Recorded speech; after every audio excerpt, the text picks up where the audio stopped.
continuer notre exemple, on va faire l'étude comparative entre le logiciel robot structural d'analyse et RFM concernant la modélisation et l'étude d'un pont Bootstrap. Voici le pont que nous allons modéliser dans le logiciel RFM. Nous l'avons déjà fait dans le tuto précédent, intitulé Tuto étude d'un pont pour de 60 mètres de portée sur robot structural. Maintenant, nous allons le faire sur RFM. Merci.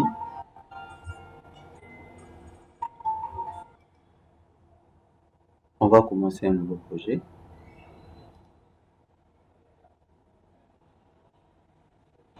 Intitulé Pont Bootstrap.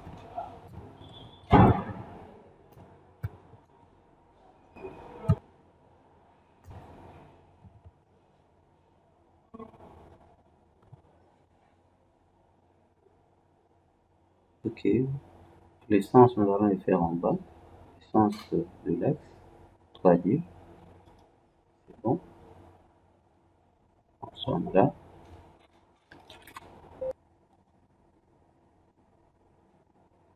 On commence notre projet. On va modéliser une ligne, notre tirant. Ensemble là. Clique sur nouvelle section. La section que nous allons définir, on va d'abord le créer. On va la créer. Il s'agit d'une section creuse rectangulaire.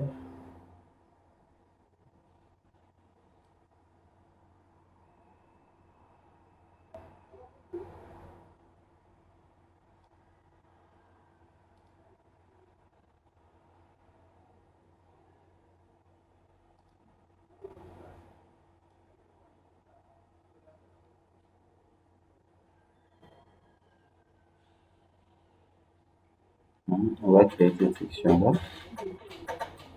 Je vais mettre là, c'est 1000. Ici, c'est 300. 25 cm. 25. 25. Et pour terminer, 25. Concernant la classe de l'acier, on va utiliser la classe S450 comme on l'a fait avec Robot. Je clique. OK. Nous avons notre section. On l'a défini. On clique sur le point origine. Pour l'extrémité, on va saisir 60, 0, 0. Et on va cliquer sur OK. Nous avons notre ligne. Et là, on va ajuster la ligne ici.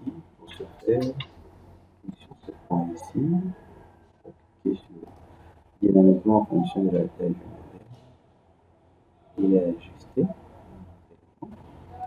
Après, on va sélectionner l'élément pour le scinder en 11 parties. Sélectionner, clic droit, diviser la toile, et une partie intermédiaire. OK. Diviser. Maintenant, pour faire notre arc, nous allons aller sur Modifier, Édition de paramètres. Ici, on va utiliser la configuration qu'on a définie précédemment dans le dernier tutoriel sur Robot pour spécifier la relation qu'il y a entre la flèche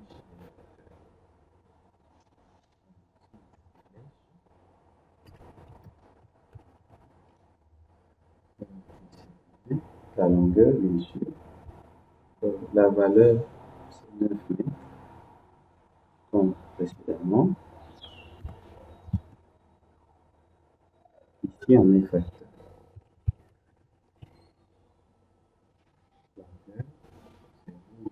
Maintenant, nous allons utiliser une formule. Le facteur égal à 16 divisé par 5.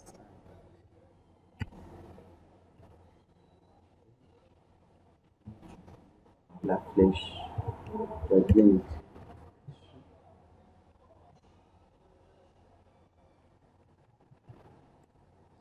donne la formule. Donc le facteur, ça égale à mètre 80. Ça c'est 9, c'est pas.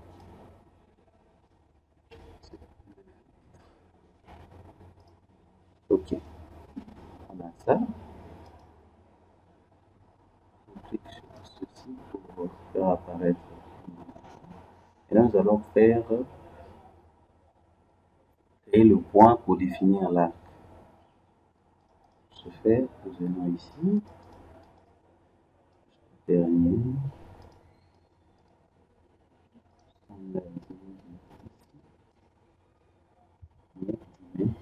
là 0. Et là, nous allons définir notre formule. La formule, c'est quoi?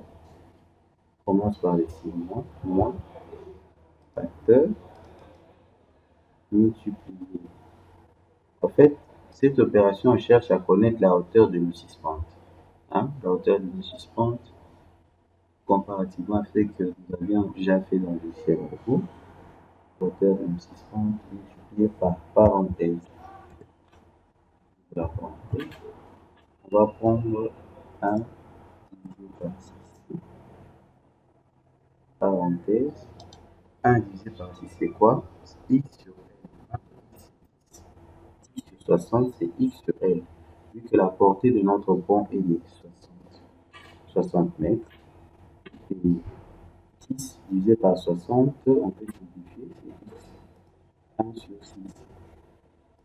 Exposant 4 moins, ça c'est la formule de la déformée, bien sûr, d'une poutre isostatique, 2 multiplié par facteur 1 divisé par 6, on fait plus ça, facteur 3 plus facteur 1 sur 6, on fait, on donne la longueur directement, le point, c'est-à-dire la hauteur de notre suspens. OK, continue, ça c'était à 10 à 20 mètres, 0, Y0, et là, on saisit. Ici, on va simplement modifier la valeur de 2 et la 2, donc c'est-à-dire 20 sur 60. Ça continue, là c'est 30. Le 30, on a déjà la valeur de 9.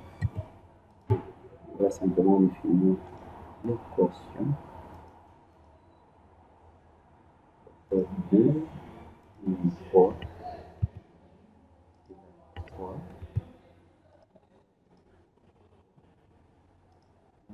9. Continue, là c'est pas. Ici,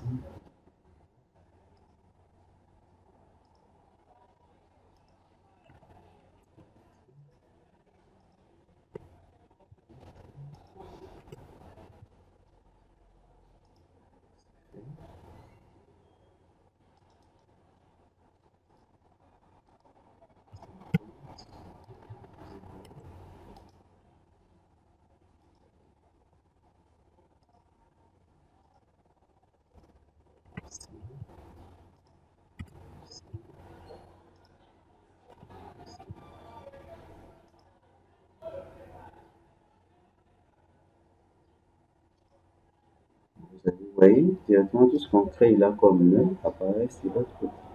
Maintenant, on va définir l'arc en utilisant l'option Spline, qui est juste ici. Dans Spline, on va relier les différents points.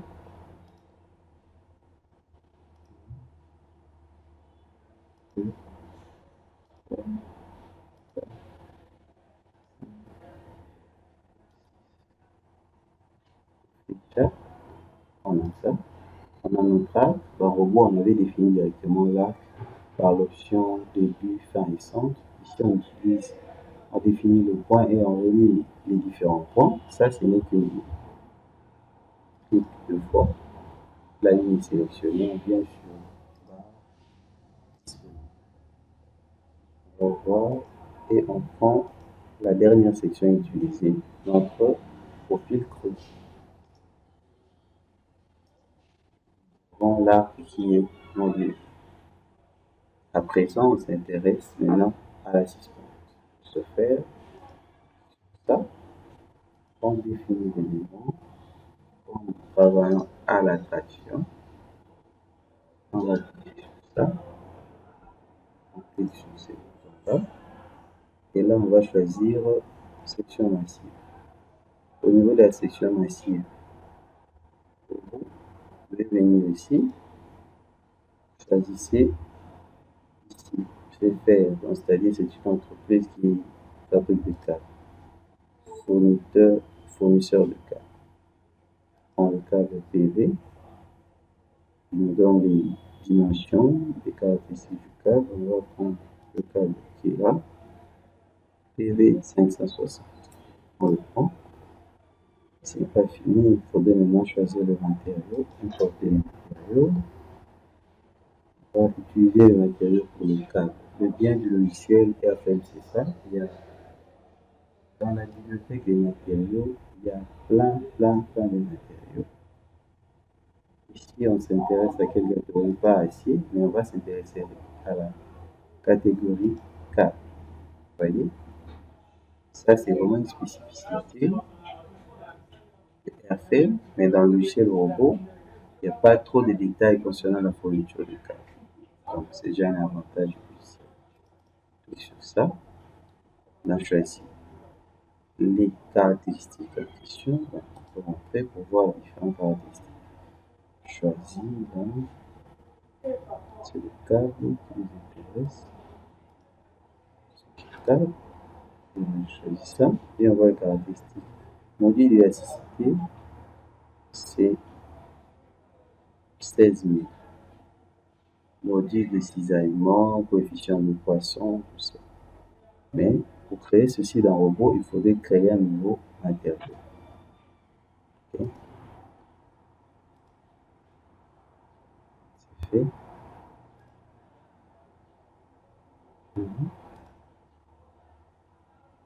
L'assistant est ici. Ça réunit les différents noms.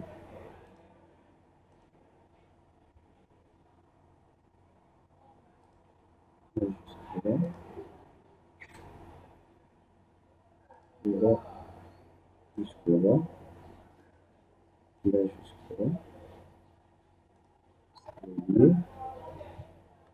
Je sélectionne tout maintenant. Je sélectionne le tout, je copie ça. Je clique sur le bouton copier, passer le copier.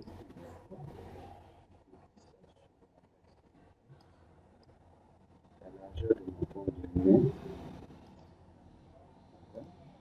Maintenant, je vais relier les différents éléments par une autre dose. Je clique sur ceci. Je choisis outre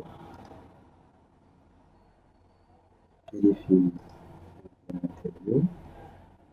Là, je peux citer Théo.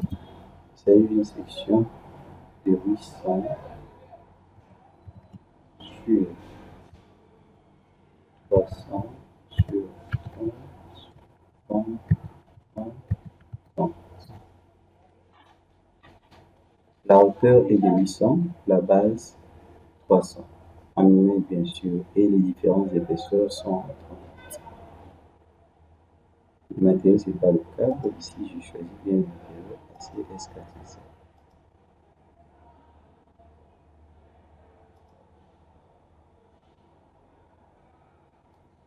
Ces entrepôts, je le place là, au niveau des listes.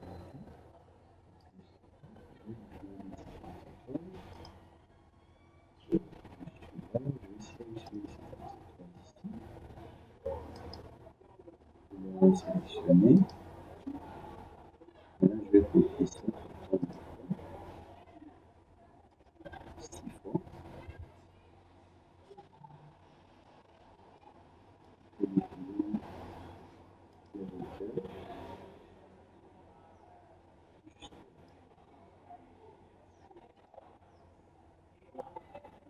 copie. Je continue, je vais définir d'autres entrepôts intermédiaires. Il y a une section un peu faible.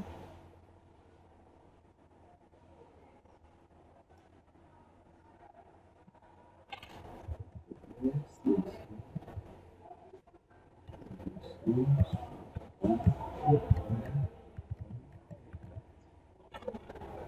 ça. Base 200, la hauteur 500 et les épaisseurs c'est 20. La classe, c'est cette classe ici.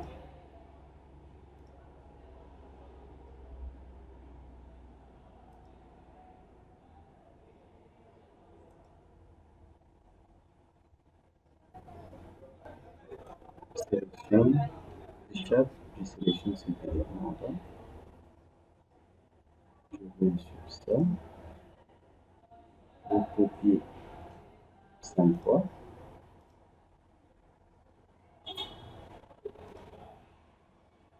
Maintenant, c'est le tour du contre-ventoir.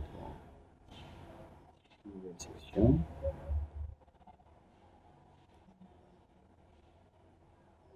C'est le tour du contre-ventoir.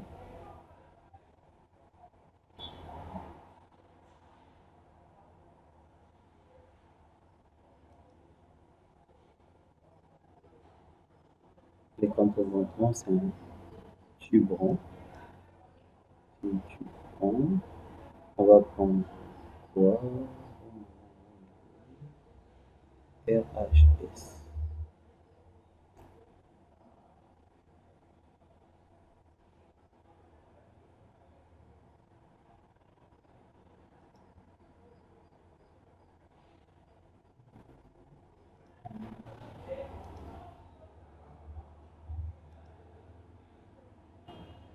Ok, on prend la section 355 et 355, cette section que nous allons utiliser pour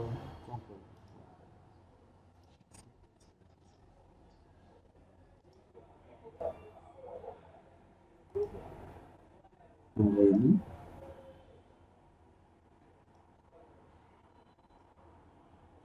Nos deux poutres.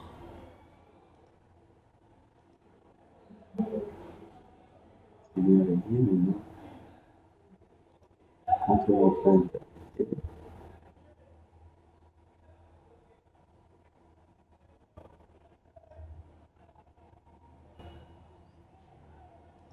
On relie les deux, on continue. Pour ça, là, c'est fait.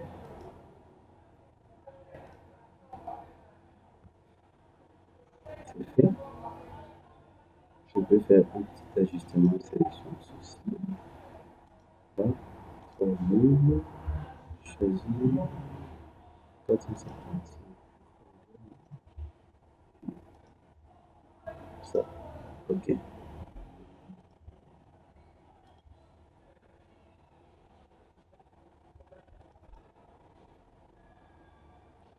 Formule.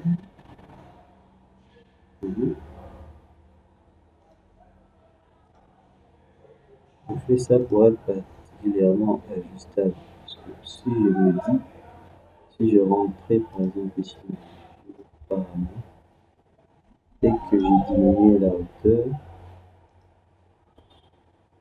à 8, par exemple,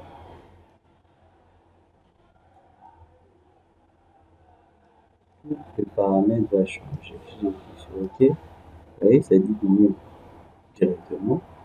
Donc on rentre à cette là, édition, je remets les 9 mètres.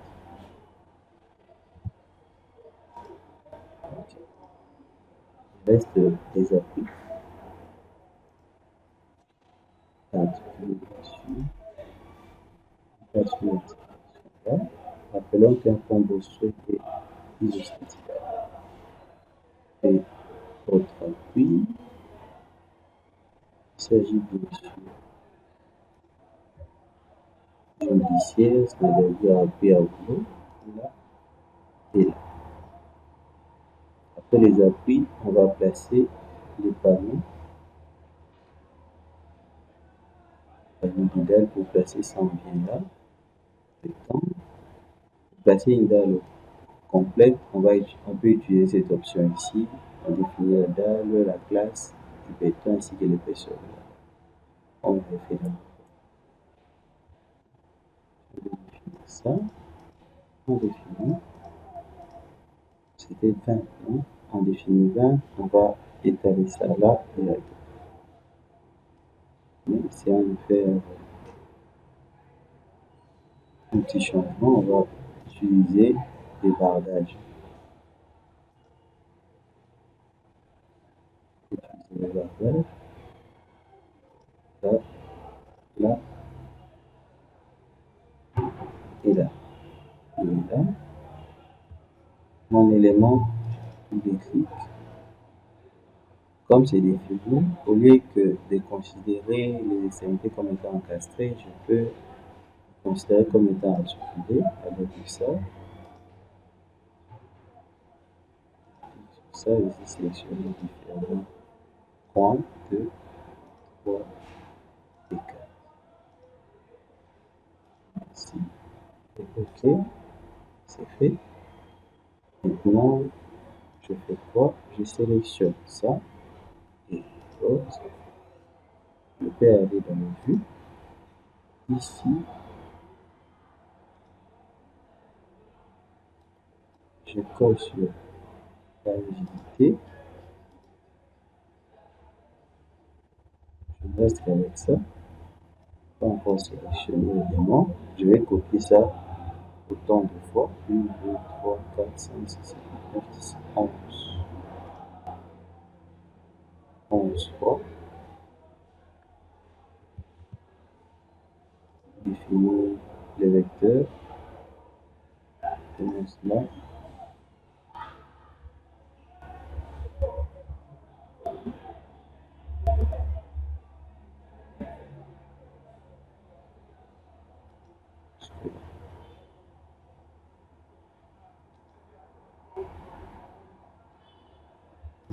C'est fait. Je vais m'enlever.